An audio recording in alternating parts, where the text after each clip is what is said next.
Ravi de vous retrouver pour l'édition de 12h45. Bonjour à tous, le sommet de ce journal. La vente des objets d'occasion, un marché en plein essor au Bénin. Acheter les produits d'occasion est aussi bien bénéfique pour l'acheteur que le vendeur. Mais ce genre d'achat est parfois un risque. On en parle dans ce journal. Il faut agir et protéger les zones humides, l'un des plus précieux écosystèmes du monde, mais malheureusement fragiles. Il faut les protéger. En les préservant, nous protégeons aussi la nature et l'humanité. La gestion des ressources humaines n'est souvent pas une chose aisée, alors que la performance du personnel dépend souvent de la qualité du chef d'entreprise. Il importe de savoir comment conduire ses employés. Conseil à suivre dans cette édition.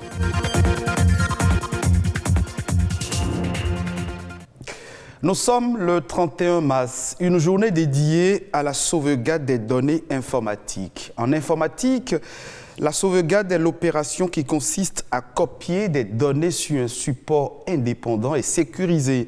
La commémoration de cette journée a pour but de mettre en sécurité des informations et de pallier toute éventualité de panne matérielle, d'infection par un logiciel malveillant et de suppression volontaire ou fortuite. Il existe aujourd'hui plusieurs types de sauvegarde des données. La sauvegarde en ligne, sur disque dur, sur bande distante et sur cloud.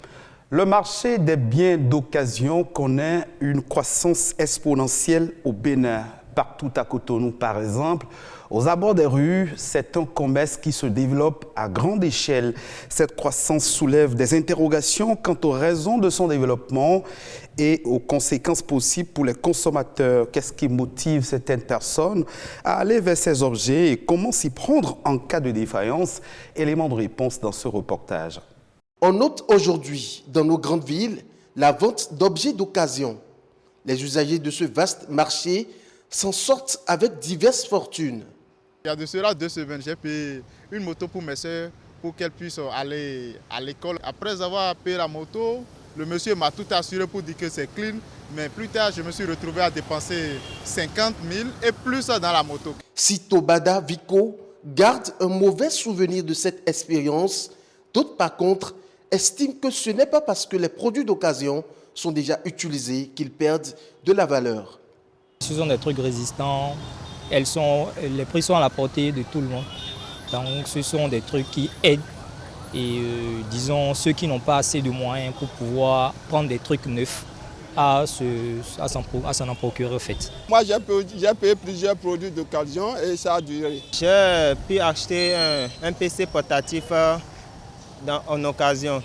Ouais, donc pour moi j'ai eu la chance que l'ordinateur portatif marche. Pour la plupart des usagers rencontrés, derrière les objets d'occasion se cache un piège. Quelqu'un qui a déjà utilisé un truc et qui veut revendre, c'est tellement que le truc a un petit problème. Les produits d'occasion souvent se présentent sous 2 aspects. Lorsque quelqu'un décide de vendre quelque chose, soit la personne a un problème financier direct, ou soit la chose que la personne décide de vendre a un problème. Et pour éviter cet état de choses, ce type d'achat devrait se faire sous certaines conditions. Il faut premièrement s'assurer de la propriété effective de celui qui est en train de vous vendre cet élément-là. Sinon, vous pouvez être poursuivi pour recel. Deuxième élément, ce sont les risques qui peuvent arriver dans ces genres de transactions-là. C'est-à-dire, vous prenez un bien d'occasion auprès de quelqu'un, après vous constatez une certaine défaillance. Vous savez, dans les boutiques, formellement, il y a les questions de garantie où quand vous êtes dans le délai, vous pouvez repartir pour aller changer. Mais dans nos relations contractuelles, comme vous l'avez décrit tout à l'heure, ces éléments n'existent pas. Ça veut dire quoi? Lorsque ça arrive comme ça et que vous approchez de votre co-contractant qui reconnaît l'erreur, vous pouvez régler entre vous. Lorsque vous ne vous entendez pas, vous allez donc vous référer aux autorités compétentes, notamment, je veux dire, la juridiction compétente pour vous voir trancher un litige, parce que là, c'est un litige qui naît. Au-delà des réticences qu'on peut avoir et qui peuvent être difficiles à surmonter, l'achat des objets d'occasion est néanmoins à la portée du citoyen lambda. Agir pour les zones humides, c'est agir pour l'humanité et la nature. Les pays à l'échelle mondiale doivent mobiliser la société civile pour des investissements et des efforts accrus pour protéger les zones humides afin de répondre aux enjeux posés par la double crise climatique et de la biodiversité dans le monde entier. Les zones humides, des espaces à protéger, c'est un reportage signé Amadina Niambosso.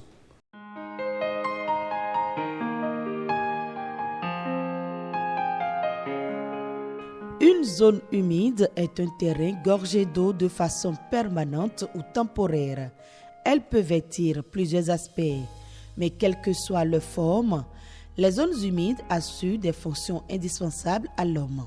Le fait que l'eau soit présente de façon temporaire ou définitive permet aux habitants des zones humides de faire de la production de contre-saison.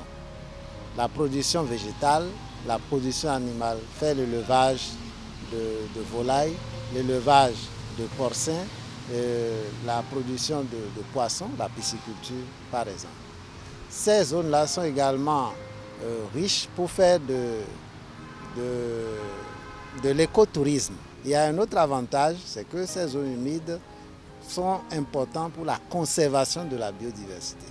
Les zones humides nous rendent bien plus de services et pourtant, elles sont menacées de disparition.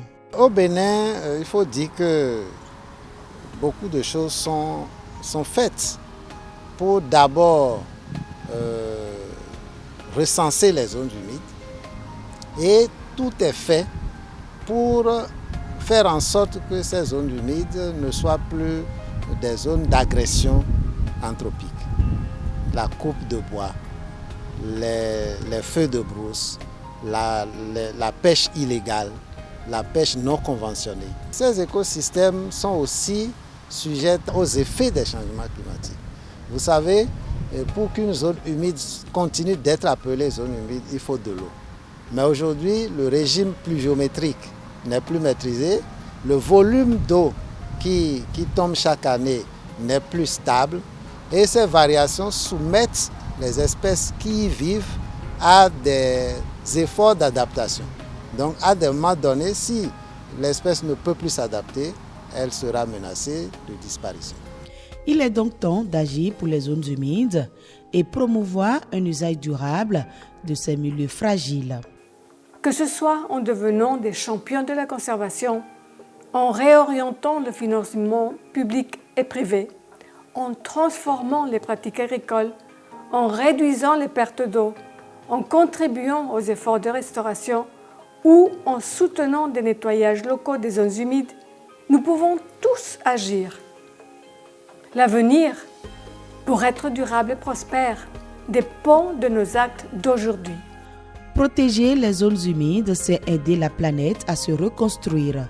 C'est l'une des façons les plus simples et efficaces pour protéger l'environnement, par conséquent, sauver l'avenir.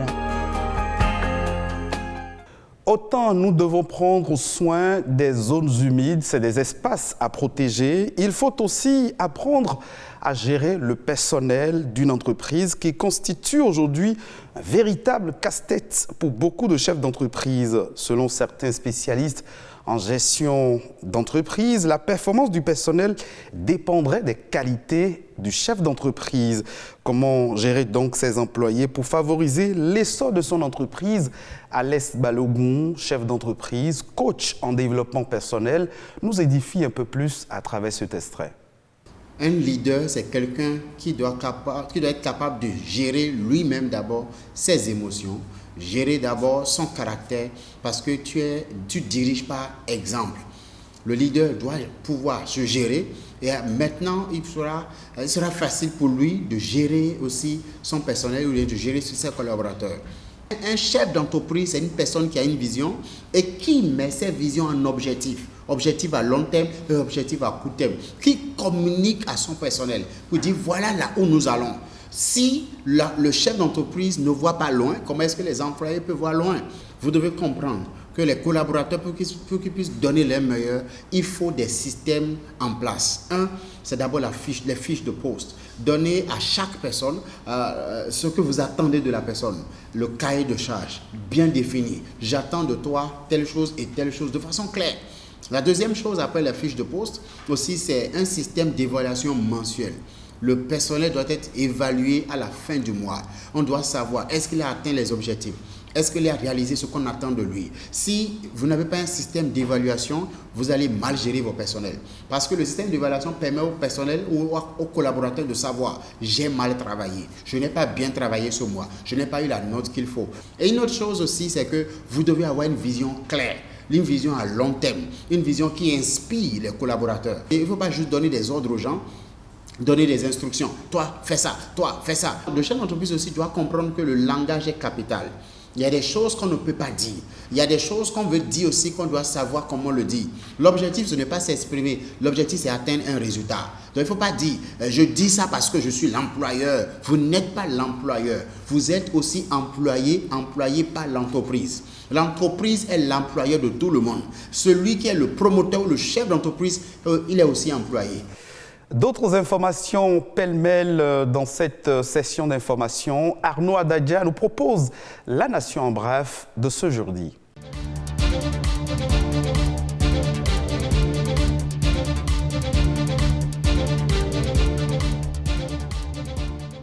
La décision du gouvernement de soulager les peines des populations face à la hausse des prix des produits de première nécessité peine à être respectée par les commerçants.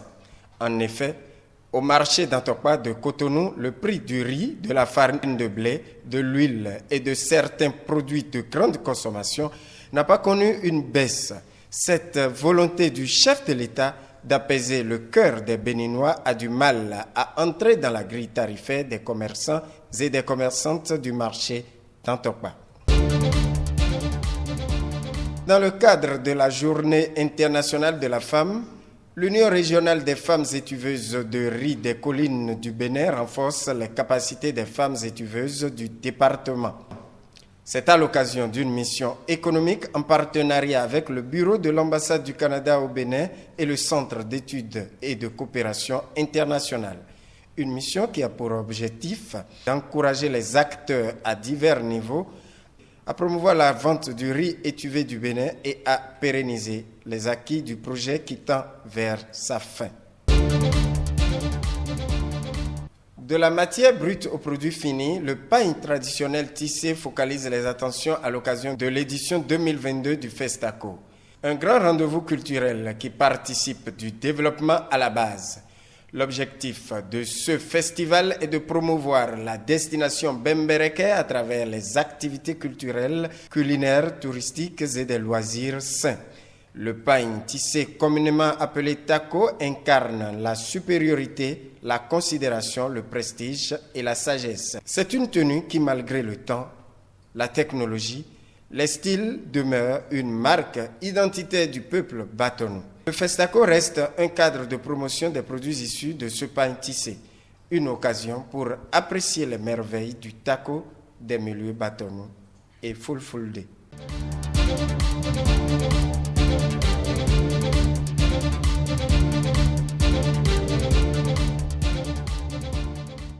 Actualité à l'international, c'est une bonne nouvelle pour le secteur touristique en Tunisie. Les bateaux de croisière sont de retour au pays, une première depuis 2019. C'est après 2 années touristiques, 2 saisons touristiques désastreuses.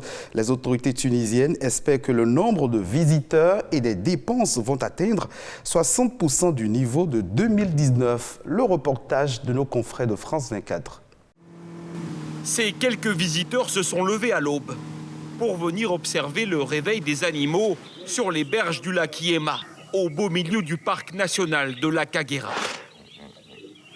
Les crocodiles commencent eux aussi leur journée, tout comme ce troupeau de buffles, une espèce réputée très agressive. Comme vous voyez, les buffles en face quand même n'ont pas peur. Donc, ils nous observent sans problème. Ils sont à l'aise, il n'y a pas de braconnage, comme vous voyez. Car l'immense parc de la Kagera revit. Aujourd'hui, il abrite tous les animaux emblématiques de la savane. Alors qu'il y a encore 10 ans, la faune sauvage avait pratiquement disparu. En 1994, le génocide rwandais a fait près d'1 million de morts. La réserve est alors laissée à l'abandon, les rescapés y chassent pour survivre et des braconniers déciment de nombreuses espèces. Ces dernières années, une association qui gère le parc avec le gouvernement rwandais a réintroduit ici des dizaines d'animaux en provenance d'Afrique du Sud. Fin novembre, ils ont organisé le plus important transfert animalier de l'histoire. 30 rhinocéros blancs arrivés par avion. Ils viennent rejoindre 13 000 espèces d'animaux désormais présentes ici. Le roi de la savane, lui aussi, avait été chassé et éradiqué pendant 20 ans. Ça y est, je vois les lions. Il y a aujourd'hui une quinzaine de spécimens en tout. En ce moment, c'est leur période de gestation, qui est d'ailleurs très courte. Et on a vraiment eu beaucoup de naissances ces derniers temps. Voici notre salle de contrôle. Ici, des agents géolocalisent les animaux susceptibles d'être braconnés. Certains lions ont des colliers comme celui-là. Ils sont équipés de GPS et grâce à ces colliers, nous connaissons leur position toutes les 2 heures. Et s'il y a une alerte, les premiers à intervenir, ce sont eux. Une unité canine spécialement entraînée et déployée dans le parc depuis 2015. Bon chien. Des chiens de berger pour traquer les braconniers. En utilisant nos yeux, on ne peut pas voir où ils se cachent. Mais avec l'odorat des chiens, on les trouve. Résultat, le braconnage a presque complètement disparu ici. Et plus de 44 000 touristes visitent désormais chaque année la Kagera, attirés par ces animaux sauvages revenus en nombre. Et ce sera tout pour cette session d'information que vous pouvez revoir sur le www.ortb.bj. Merci de nous avoir suivis.